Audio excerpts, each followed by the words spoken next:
Good morning, everybody in TV land. This is Mike Hittner with Historic Point Boss Update. And to my right is Pierre Chauret, better known as Tom Bramer, or maybe at the site, Pierre Chauret. So, good morning. Good morning. Good morning. Thanks for coming to this morning.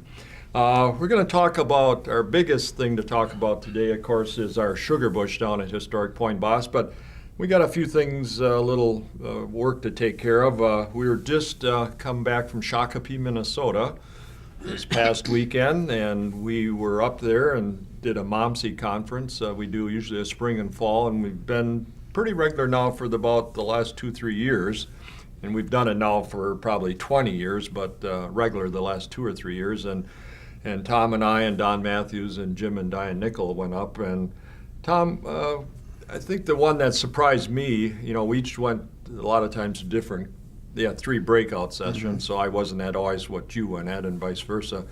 But the one that surprised me, there was one about women. Why don't you explain a little bit about that and how you were a little surprised by, because sometimes we think of these when we see the title and we wonder, that ain't going to be very good or pertain to us, but. Well, it was their time period at the landing, which is the sponsor, the organization, is 1889, which is 30 years past us.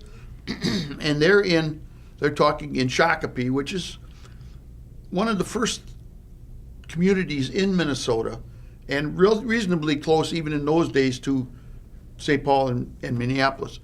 But it's women's work, and the other 2 sessions at that time just really didn't appeal to me, so I went to this one. And that women's work, Tom, from a perspective of being politically correct, that doesn't even sound correct. No, it isn't, and it was meant to be that way.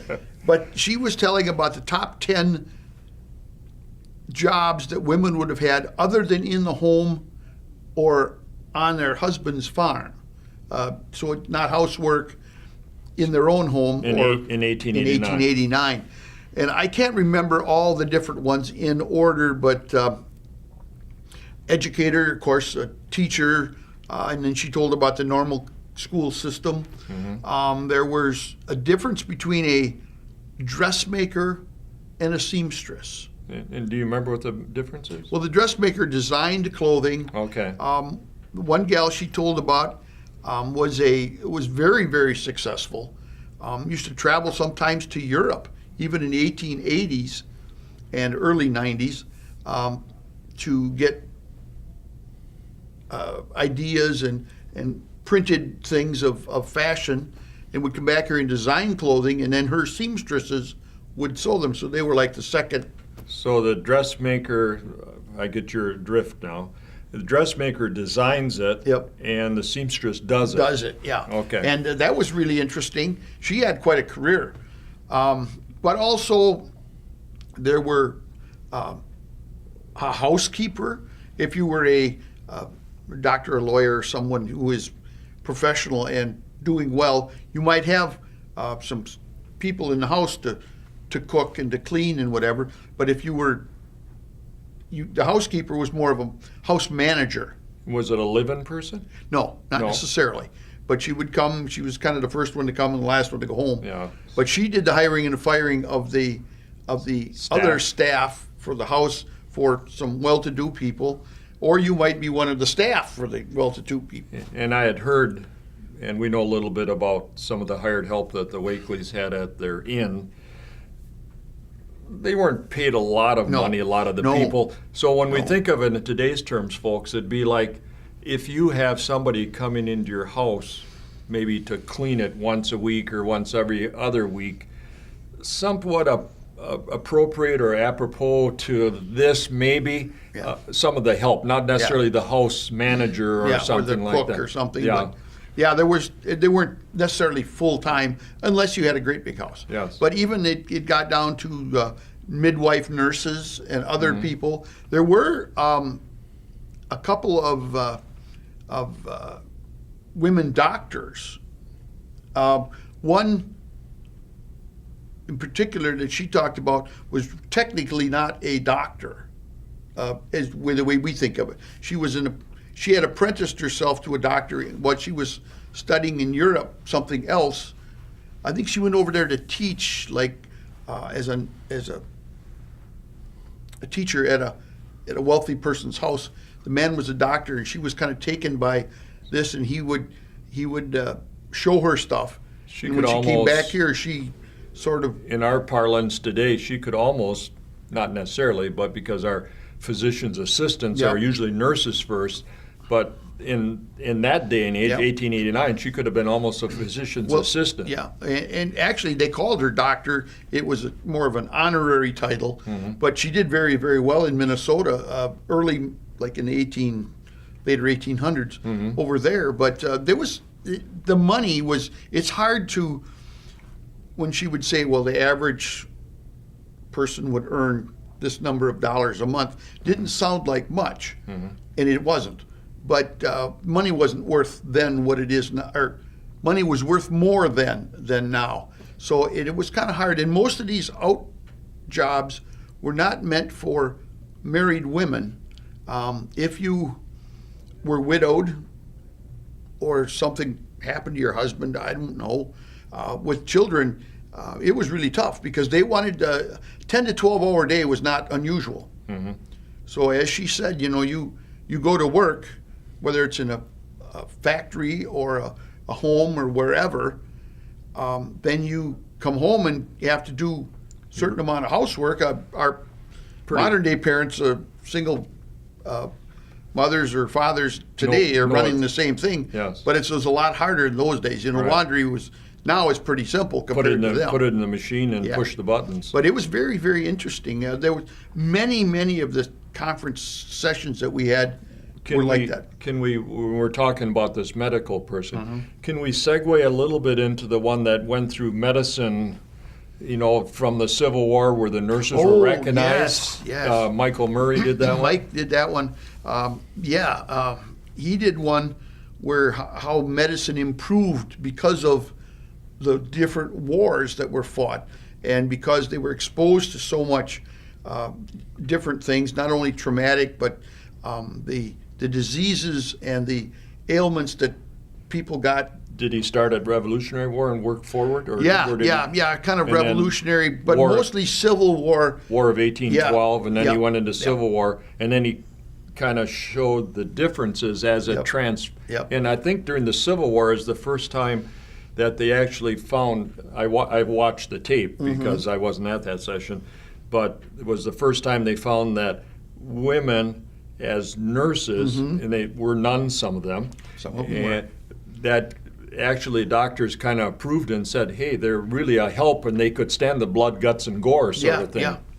And it also was very interesting the amount of anesthetic that was actually used. We hear of the, where they amputated legs without and arms without anesthetic, and in the field hospitals, most certainly that probably was the norm. And talking about amputation on one of those, they said that the doctor could amputate a limb in 7 seconds, was it? 30 seconds. 30 seconds.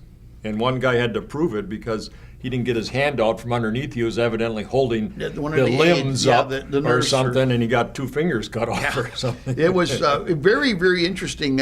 Mike does a really nice job. He's a good speaker, very knowledgeable, and he tied it right into modern day medicine in how they would show pictures of this is the way they want the hospital to be or the operating theater, and then this is a picture of an actual one, and it was nowhere near as good. I mean, we understand how that works. And Michael would be good too because he was active duty for Iraq and Afghanistan, so he's went through some of that out in the field. And he and as a commander, he was a lieutenant colonel, so he would have been like a battalion commander somewhere in there. In fact, he showed a picture of a doctor that he had worked with in Afghanistan, and how now they, they're scrubbed and in operating gear just like they do here. Does it remind you of MASH? In a way, some of it did. Yes, in a way. But, of course, that's for TV. Well, too. but I mean, it was very. Many of these sessions are very interesting. There was one on the Dakota War, which we don't know much about here, but it was a Sioux uprising during the Civil War, and it was just 1862. The money came late because the government was gearing up for the war. Yep. And the supplies came late. Supplies came late. The Dakota got mad, and they went out and attacked some pioneers and settlers. And what was there, 600 killed all total, something like that, settlers? Yes, the settlers, but and 100 plus on the Native Americans. More than overall in that time. And it's a thing that we'd kind of heard about once or twice before, but it was just and it was totally avoidable on both sides. Yes. And it just, oh boy, you really learn that's real history. I mean, and the guy that did it has done a lot of research on how that happened. Yeah, he retired in 2002. Yeah. And he's kind of put this all together. And one of the things, of course, on one of the tours I'm taking, when these guys are doing the hard work, the heavy lifting, I was on a brewery tour. Well, anyway, at the Shell Brewery, which is New Ulm, Minnesota, the August Shell and his wife gave the Native Americans in that area, the Dakotas, they gave them excess food they had, and they gave them some grains and different things like that. And when they burnt down most of New Ulm and destroyed most of it, they spared the Shell Brewery because those people were kind to them and they respected them for that. So it shows you. It gives you a real appreciation for the way history, where it was, but how it was avoidable. Yes. I mean, it was just, wow. Yeah. You really think about the human race, how good or bad it can be. Yes. But let's segue, Tom, into our next major event. And just before that, folks, we'll be at the home show at Assumption High School this Saturday. We're filming this on a Tuesday, but it'll be on the 17th, St. Patty's Day, from 10 to 5 at Assumption High School and 10 to 3 on Sunday. So if you get a chance, you're out and about, you want to come to the home show, we're on the stage. Look for us, look up, look in the lights as we're doing here today on taping this. So if you get a chance, check us out on the 17th and 18th at the home show. And thanks to the Central Wisconsin home show people for inviting us and providing us with a free space. And we've been with them for 30-some years, and they've been right behind us all the way, and we really appreciate their kindness in this offering to us every year. So thank you very much. Get a chance, come and see that.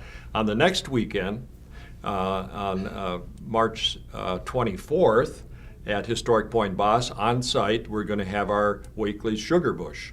And we're going to do all kinds of things, have all kinds of events going on. All our buildings will be open. We have somebody for every building, or at least one, sometimes several people for each building. And we're going to talk a little bit about sugar bushing. I want to just segue into that. I was at a Moses conference, an organic gardening and farming conference in La Crosse the last weekend of February. And there was a speaker there. A lot of it's on farming and everything. This was on indigenous people.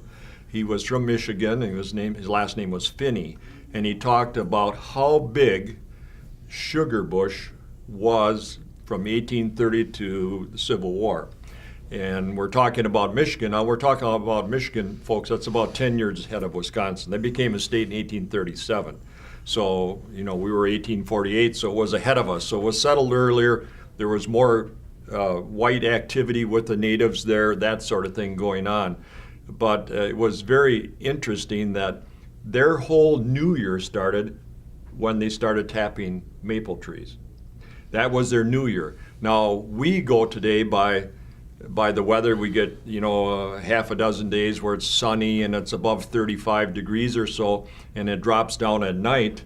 What we do a lot of times is when it does that, what we do is we start to tap the trees to see how the flow is, the sap. I know I just talked to Pat Roosh the other day. He was starting to tap. And what he actually checks is the sap to see what the sugar content. He wants about 4% of sugar in that sap. Otherwise, he'll kind of wait a while and he'll tap more. But those folks went by, there was a constellation in the sky. It supposedly looks like a canoe. And when that canoe tips down, they went by that every year. That's when they started tapping. They went by a constellation, which I never heard about before. They had a name for it. I've got the MP3 or the drive for that coming for that talk, because it'll be very interesting, I think, for everybody else to hear. Yeah. But they went by that constellation. When that constellation was shaped like a canoe, tipped down, that's when they started tapping, and that was their official beginning of a new year. Their spring was probably a new year, regeneration, that sort of thing. So what they did is they tapped, and the amount of maple sugar that they tapped, one instance, 1842, in Traverse Bay, Michigan. Now this is Michigan. Is that Michigan, Tom? Does that look like a mitten? I guess. Yeah, whatever. Well, it'll be this way in Michigan. Traverse Bay is right up here on the northwestern corner, up here, Traverse Bay, Michigan. 222 Native Americans tapped up there, and they got 170,000 pounds of maple sugar. 222. It seems unbelievable, but they said from the whole state they got almost 1 million pounds of maple sugar. Can you imagine? No, I can't. And what the unique thing they have all these birch baskets to catch the sap, and they all lay flat because they keep them from year to year, and then they take basswood and they bark and they stitch them up, and then they do them. And all these things, the sugar bush place stays in the same place every year, then they just tap. They tap 1,500 to 3,000 trees, those 222 people. And they have all these supplies. They got their sugar shack there where they did all this. This was 1842. And 1 million pounds, they claim, came out of Michigan. And what was happening, folks, you remember now, 1842, leading up to the Civil War, a lot of the abolitionists, the people who were against slavery in the New England states and Pennsylvania, New York, and that sort of thing, didn't want to buy sugar from the South because it was made by slave labor. So what they did is they purchased maple sugar from Michigan, other states I'm sure too, from them to supplement their diet instead of buying the South's sugar that they made. Now I just shouldn't tell you this on the TV, but I just Googled maple sugar in 1850 in the South United States, and it was 2 to 4 cents a pound. So when the Native Americans got 4 cents a pound, and we thought it was kind of a ridiculous price, it was right in the ballpark. Well, it was right in the ballpark. So they were comparable price to what the people in the South were selling sugar, and what they had it is they had a big, almost looked like a backpack made out of birch bark. McCuck. Yeah, and it had 60 pounds of maple sugar in it, and it sold for 4 cents a pound. 4 cents a pound. Can you imagine doing all that work? And No. we know a little bit and very little about how much is involved in this. Yeah. Certainly Jim Nickels and Pat Roosh and Pat Rowe and some of those people around that do this sort of thing know a lot more about that, but there is a lot of labor in this. I mean, unless you're big time with lots of tubes running around. They didn't have tubes. Yeah, and that sort of thing. And these people didn't. There was a lot of collection. And the next thing they did after they collected maple sugar is they went in the Grand Rapids River and they speared sturgeon. That was the next thing. And then after that, they started to plant their gardens. So they had a regular routine all year round to keep supplied with everything. So it was unbelievable. I kind of had an idea that they did some of this, but I had no idea the quantities they did. Yeah. I mean, it's almost unbelievable. But we're going to talk a little bit. Show them how they did the tree. Now this is just a log. This is just a log. Now this is sumac, Tom? No, it's probably an ash tree, but Yeah, we but didn't this have is a piece of maple that we could use. But this is sumac. This here. is sumac, yes. Yeah. And see what the Native Americans would do is what this gentleman Finney from Michigan told us. They would just take a hatchet and they'd make a 3-inch cut, only 1/4 inch deep, and they'd put like a cedar plank underneath that, and it would run into that birch bark basket. And this is another way. This is the way that. This looks like you're making rubber here. No, but it is. And we got this one also from Michigan, from the Rob up there? the Grayling? Zabawing Ojibwa Center in Midland, Michigan. We got how they did it. They carved a V in here. Mm-hmm. Now this one they could either have just a flat piece or a grooved one. We had put a some grooved one. sumac, so we did a grooved one. Yeah. Now, how does this, a 1/4 inch when you're chopping in with a hatchet isn't very far, folks. No, this when is you about that. when you drill in, though, you normally go on probably 1.5 to 2 inches, don't you? When Yeah, you drill go into a in, tree. yeah. So by today's standards, it's not a very deep cut. No. And and they got a good flow from this. Mm-hmm.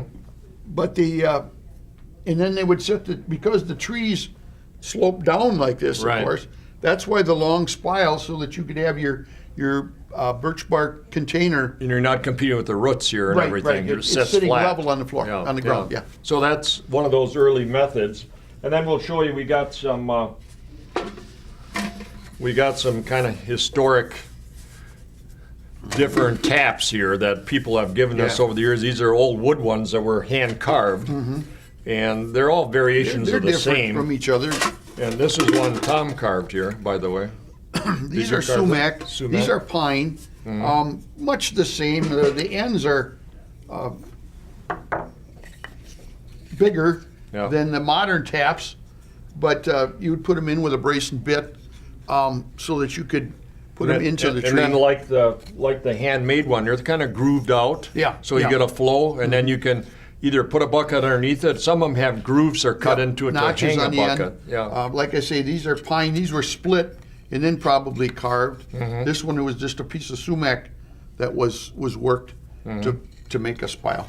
So these are the old time ones, the ones that would have been used maybe during the Wakely's time Yeah. or slightly after the Wakely's Yeah. time, sort of thing. But that just gives you an idea. Of course, right now out to the historic Point Bass, where we've tapped our trees about a week now, and we checked them the other day. We had about 2 quarts in it, Yeah, in a 5-gallon pail, just because it hasn't flowed much. Nights are very cold, and the days are cloudy. Well, you don't get much. You need this hydrometry or whatever that what do they call it? Hydrology, where the whatever. raise and lowers the sap comes up from Yeah. the roots up the tree a little bit and then flows. Yeah. And of course, when this tree buds out too much, then you have issues too, where that starts to get a little punky or bitter sort of thing, and then you got to quit. So it's very important on tapping that you start early enough, but not too early. But if you don't start early enough, sometimes the season's gone before you realize it's gone, and then it can be changed. Usually between mid to late February and mid to late March. That's pretty much about a month's, about 30 days worth of it, sort of thing. What are you going to be doing out by the cabin and in the circle, Tom? What kind of cooking down or what type of process are you doing out there? In the camp area, the field near the cabin, they're going to be doing some demonstrations of how the native people would have done it before they had been exposed to metal with the Europeans. In fact, as this week, they're building a trough, gouging out a piece of a log to hold maple sap, and then we'll heat rocks, baseball to softball size. Almost sounds like your cooking class. Yeah, well, it all comes from the same. And heat it and then rinse them off and then put it into the sap, raising the temperature and causing it to steam. So we're reducing the moisture. They're going to do that. When they get it down a ways there to thicker consistency, then they will take it into some other containers. I think we're going to try some ceramic pots and different tribes in the country. Some of them worked more ceramics than others did because of the availability of clay. Yeah. But we're going to try some of that, and also in a wooden container on a flat rock where you're heating it indirectly to make it into the sugar. The Native Americans always went to maple sugar, not at syrup. Right. The containers to hold it, it spills, it molds, where maple sugar, if it's properly done and then stirred so it kind of granulates, or you can make it into cakes, will last indefinitely. I mean, it's impervious. So we're going to do that there. I believe that we're going to do some demonstration with a small scale, like a family would do maple syrup very early on with the brass kettles, so that you can see that it's a lot easier to, I think, understand than the big kettle that we're also going to do. Right. And then in the cabin, I'm going to do some maple candy. You cook maple syrup to what we would modern day people say softball stage, 100 or 236 degrees. Now we're not going to have a thermometer there, so this is going to be flying by the wing. But we're going to cook it past syrup, but not to sugar. And then if you put it on snow, dribble it out on some hard-packed snow, it will get thick. And then you can use a stick or whatever to kind of pick it up, and you do the roll it kind of like a taffy popsicle or a taffy lollipop kind of a thing. We're going to we've done it in the past, some couple years more successfully than others, because we're learning too. Yes. But as a demonstration, and the kids really like it, and it's good stuff. Yes. But we're kind of working on that one. That's what we're going to do in the cabin.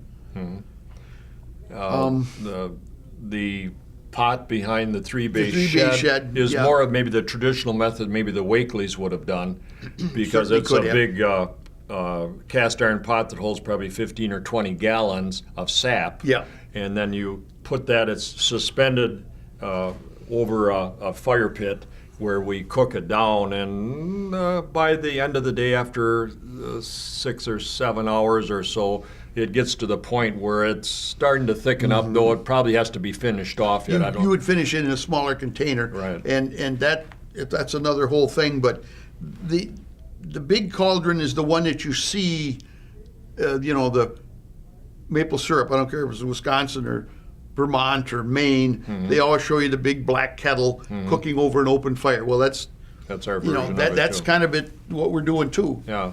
And a blacksmith will be in his shop working on some probably some orders for people around the village.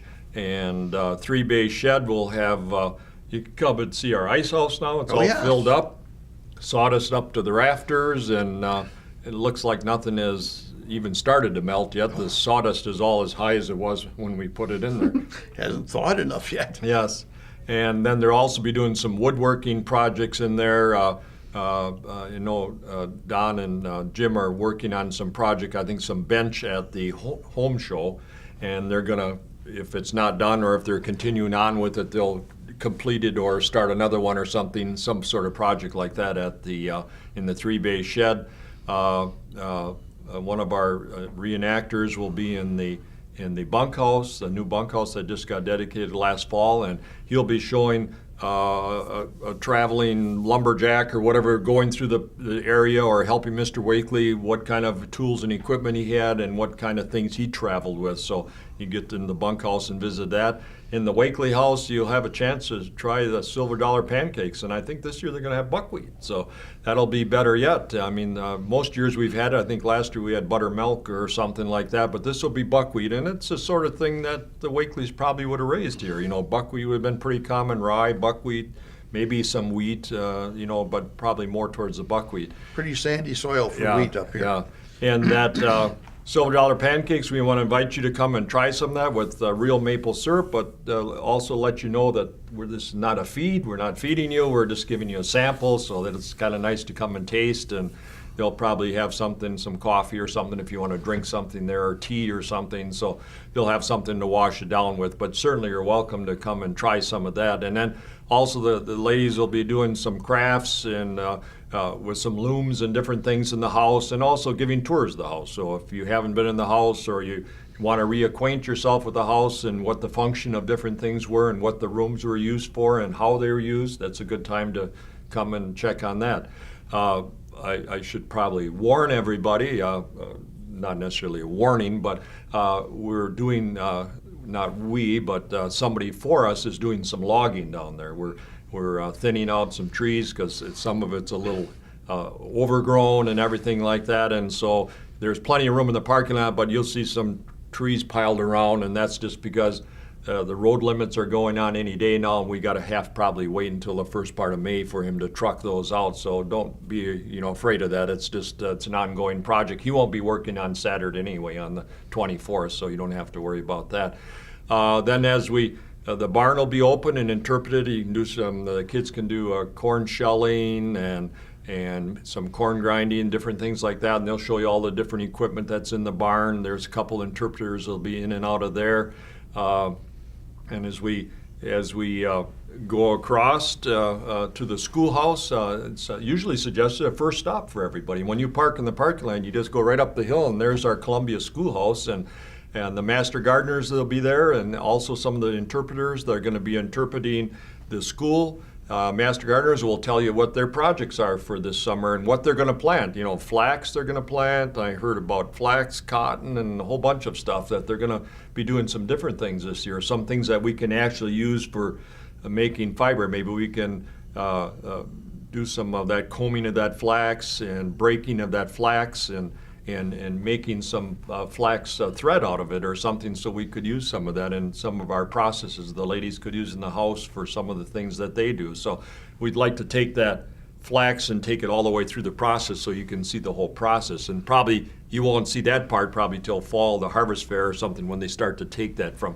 breaking it to combing it and trying to get that fiber out of it. Flax was a very important crop in this part of the country for people where they could grow their own fiber. I mean, certainly you can try growing cotton here. It's probably not going to be greatly successful because we're too far north, but we'll grow a little cotton, or I think last year they had a few those cotton balls that they showed how they grew, and somebody had picked them up somewhere where the bowl was around it and you could see how it grows. So it's kind of educational, and the master gardeners work really well with the school kids when they come through for tours and talking to them about what they're doing and why they're doing it the way they are. So lots of activities going down at Historic Point Bass on our Wakely Sugar Bush. And it's on Saturday, March 24th from 10 to 4. Admission is $3 for adults and $2 for students. And you're a student if you're first grade through high school, so you're considered a student. So we'd like to invite you down to have a great time down there. We're looking forward to it. It's our first on-site since we packed away the ice from our ice harvest. It's our first time on site, and we're hoping for good weather. I think it looks like it should probably be in the 40s, and dress appropriately. If it's a little snowy or something like that, wear boots and stuff like that. Like I know you'd take appropriate precautions for the weather sort of thing. And if some of the trails need a little shoveling or salting, we'll take care of that beforehand, and so that's comfortable for you down there. So Wakely's Sugar Bush, Saturday, March 24th from 10 to 4. Admission $3 for adults, $2 for students. Parking is always free at our site. We welcome you to come down and tour the whole site. All the buildings will be open, and all the interpreters will be very happy to talk with you and share their knowledge with you and share some of the crafts and even have you get involved in some of them, which is kind of exciting for a lot of kids to sit down and try a little weaving, or in the workshop, in the carpenter's workshop, where they actually get down and they do a little work on the schnitzel bunk and stuff like that. So it's a great time. Go out and harass Tom out at the trader's cabin, and it'll be a great day. And now, for your special entertainment, we have a few other events of Sugar Bush from previous years that you'll be able to watch now. So maybe complete a little more. There's some from out at the site, actually. So enjoy. Thanks, Tom. Thank you. Hi, folks.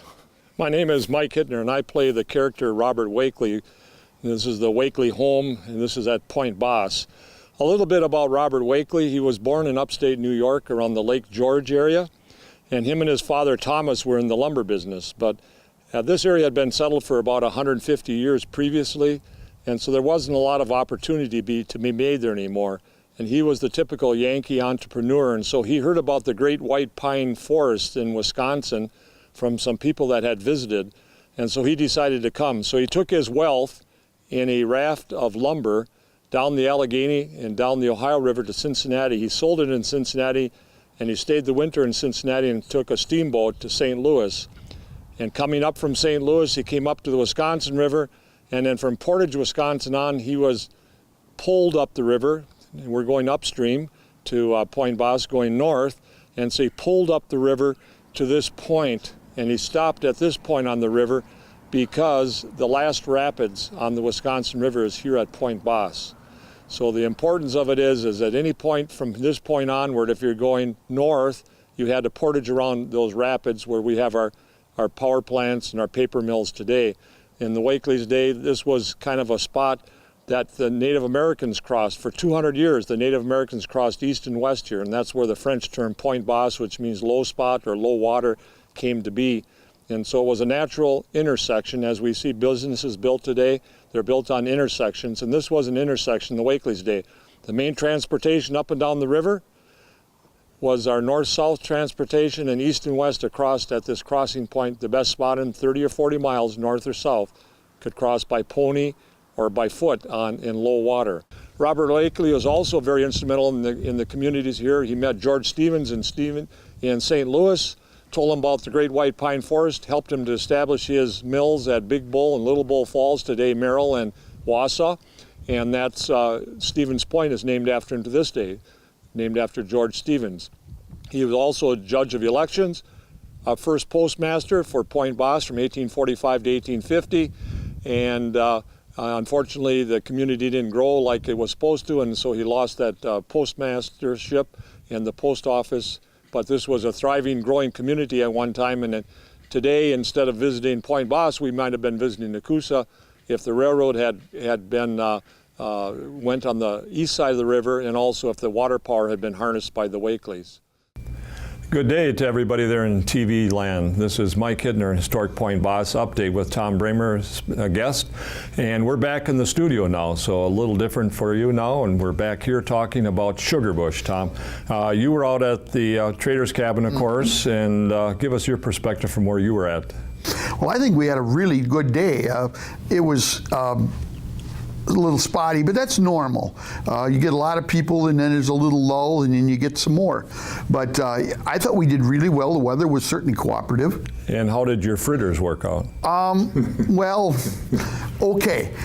We had a couple of glitches, but I think actually historically they turned out better than I had planned for them to. So the one I had when I visited you was very good. I mean, that was in the middle maybe of when you were making them, so it might have been a little rough on the beginning and maybe at the end, but the in between it seemed like it seemed to work out real well. Temperature is a hard thing to do. I've already been working on stuff for next year. Some of it with the maple syrup, maple sugar working, and some of it with what we want to do. Yeah, I think what we're talking about doing, at least we had talked about it, I think on Monday or something, was to take the primitive and put it all by the Trader's Cabin, because that's probably where it would have transpired. And then the regular cooking that Jim did to be had right behind the 3-bay shed where we did it this year. I think it'll be easier to interpret and easier to understand if we separate the two and we can be more detailed. And I've got some, in fact, this morning I ran across some things from the Zabwing Ojibwa Center in Michigan, where we visited last fall, some stuff on finishing maple syrup that I think is going to work out real well for us. And that was our bigger issue of how do we get it from syrup to sugar, so people can see the process. Now, unlike Tom, who was at the Trader's Cabin, I was at the school for the morning because we were missing a school marm, and so I was over there. But it was very nice turnout. Lots of little tykes. I mean, kindergartners, first, second, third graders with grandparents, and there was one Cub Scout group out, and a very nice flow of people early. I'd say 10:30 they were coming, And I was working with them, and of course I don't do a lot of the schoolhouse, so I had them drawing pictures and writing their name and some of that sort of recitation sort of things that that a teacher would have done, though I'm not trained really in the schoolhouse sort of thing.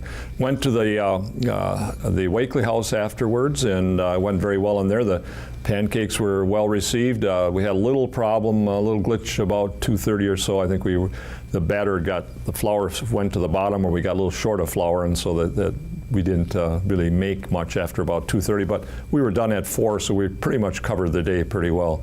But I think overall it was a very good day, and I think that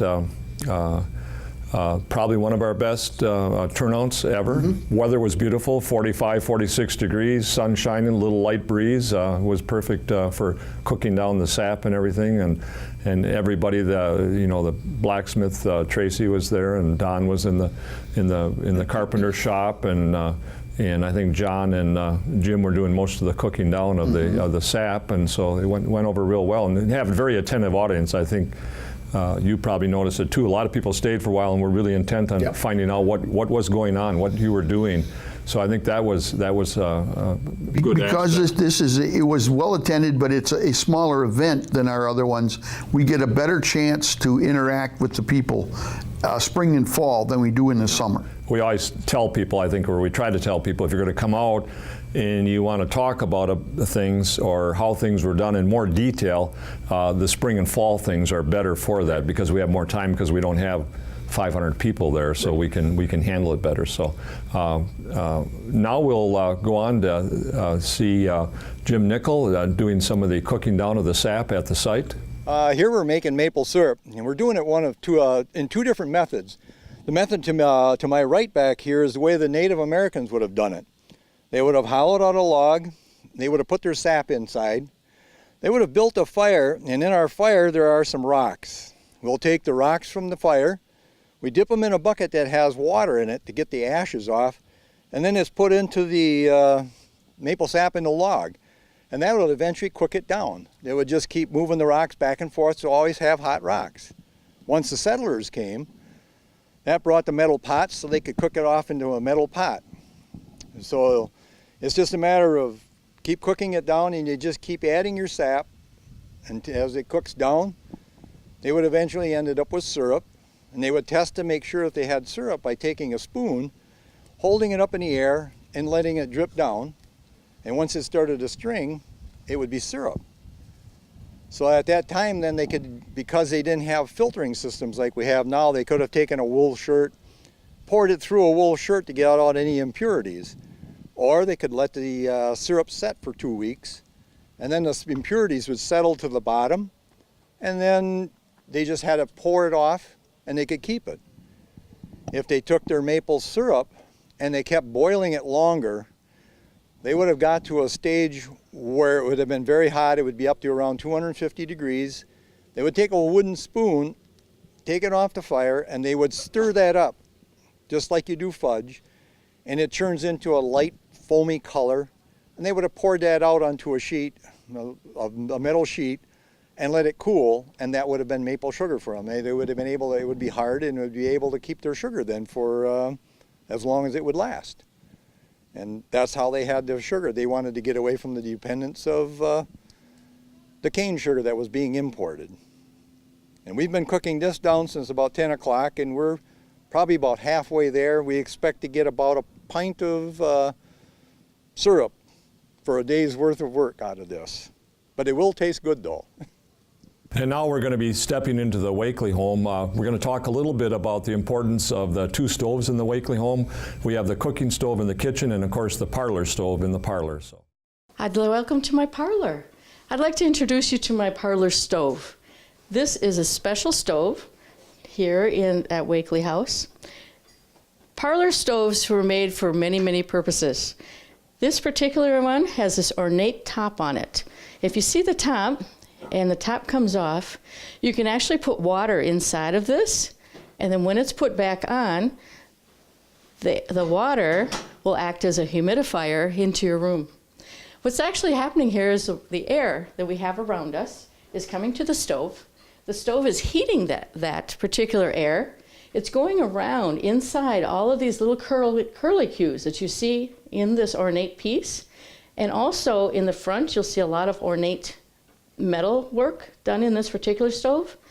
It's circling within all that metal work, and the stove itself is doing its own job, and it's shooting all of that hot air out into our room.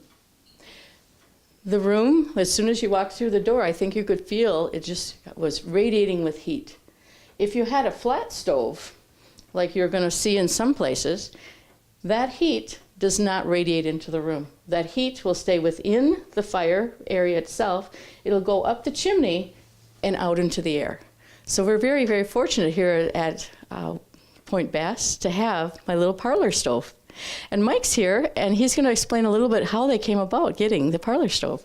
The stove, the kitchen stove and the parlor stove were purchased, and we had two choices at the time. This was about 14, 15 years ago. We could buy replicas, which might take a year to get them, or we could buy originals. These happened to be originals because the price was about the same. Actually quite expensive. A parlor stove like this, somewhere between $1,200 and $2,000. Kitchen stove between $2,500 and $4,000. Fairly expensive. Replicas are about the same price, so it doesn't matter. This one was made in New York, and like Diane was talking, all this, as we would call maybe gobbledygook, has served a purpose, as she said. So this was purchased and then brought here. And the parlor stove, besides heating, really doesn't have a function other than maybe you can put some water in there and get some humidity in the air. You can't cook on it, this sort of thing, but it's very functional. And as we know, standing in this room, we're warm, because I think it's probably 10 or 12 degrees, 15 degrees warmer than the kitchen, which has a nice stove, but it doesn't heat as efficiently as this one does. Hi, my name is Mary, and I'm here at Point Bass. I do a lot of the cooking here. We use the wood stove for the cooking. This is a stove that is from 1867. It is not original to the house, but it is original to that era. This was the top of the line in the era because it had two oven shelves. Instead of just putting everything into the oven and letting it cook, you had two shelves, so you had variety. It also has a warming area in the back, so you could warm up your water to do your cooking. It has 4 burners. 2 in the front is for cooking, and 2 in the back are for warming. Also, a feature of the stove would be the shelf for our irons. And you'd have multiple irons at the time, because once it got hot and you got to use it, once it started cooling off, you have another one to transfer, especially if you have extra children to help you. Again, just like they explained with the furnace in the other room, they have all the ornate areas of the stove to keep heat going through. This is the only heat that be used in the house. They did not have a furnace. You had to have the flat plate for the top for cooking, but this would keep the room clean. Back in the studio again, just a kind of a wrap up. Tom Bramer with me, of course, and for the future, we're doing school groups this spring, starting with April 24th with our first school, and then we've got about 5 in May, and of course more are added as we get closer to the end of the school year. So anybody out there that has knows a teacher or has somebody in school, kindergarten through probably 4th or 5th grade would like to come out, just remind those people to contact us at our website, and we can handle that and schedule you. Scheduling you sooner is better than later because we get kind of booked up. Everybody wants to have these school groups at the end of the year. Well, let's take a look at some of the pictures from past sugar bush days. Here we have our carpenter splitting a log that he's going to make a board out of. He has a froe into the end of the log and a mallet. He'll take that mallet and he'll swing it down and drive that froe farther into the log, work the handle back and forth, the log will split, and you'll do that several times and end up with a board. He's already got a couple boards laying down on the ground there. Here we are out at the cabin. These are some of the items that are available for the fur trader to trade goods, trade for pelts. Here he is stocking his shelf with some of his dry goods. So he's got blankets and beads and other things that he can trade for pelts. Here we have a fur trapper going through his goods. His goods are laid out on his cot that's over in the corner of the cabin. Our fur trader is over by the fireplace. This is also serves as his oven too. There he is cooking up his dinner. Now he's just relaxing, waiting for the dinner to get done, and waiting for visitors on Sugar Bush days. Here we are out behind the 3-bay shed where a couple gentlemen are boiling down the maple sap to get it into syrup. They'll keep the fire going, and the steam coming off the pot shows that the water is evaporating, and the more you get evaporate off, the closer and closer it gets to maple syrup. Here they're explaining to some of our visitors exactly what the process is that they're going through. The gentleman here is also explaining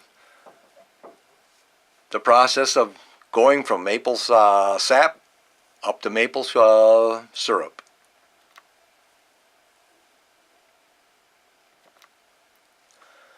We're back out at the 3-bay shed, and this is where the ice house is, and the carpenter is explaining about where the ice is stored, which is right behind him. The ice is cut in January out of Nepco Lake, brought here and stored, and it'll be used later on in the year. Then we head out over to the barn. This one of our citizens here is explaining about some of the tools that are out in the barn. So he's explaining to the visitors the various items that are out there in the barn. Got a couple of our citizens just waiting for the next set of visitors to come and take the tour of the barn. Now we're out by the cabin area. And this is where a couple are boiling down maple syrup to get it into sugar. So in the pot there they have maple syrup that's heated up. When it gets to start to boil and starts to be a little foamy, they'll stir it with that, take it off the heat, and they'll stir it with that wooden paddle. They'll do that until it becomes sugar.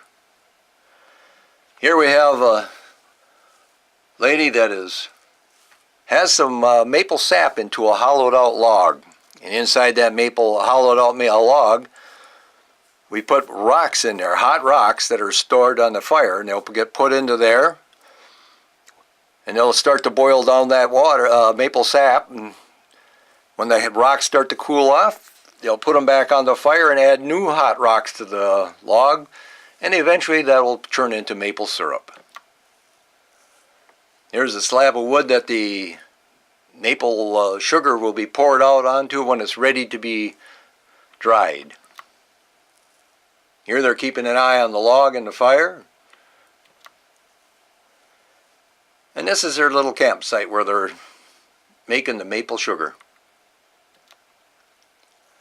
Here's one of the citizens that will explain to us about what goes on inside the 3-bay shed. We have an area dedicated to lumber, one for carpentry, and also that's where the ice house is.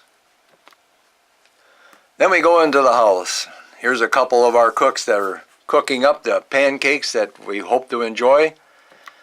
And there they are, some of our visitors that are enjoying the buckwheat pancakes and the maple syrup that was made out there. And here's a close-up shot of those pancakes and the syrup. It sure does look good. And we hope to see everyone out there on March 24th. Sugar Bush days are from 10 a.m. to 4 p.m. You'll get a chance to sample some of these great-looking pancakes and some of that syrup. Hope to see you there.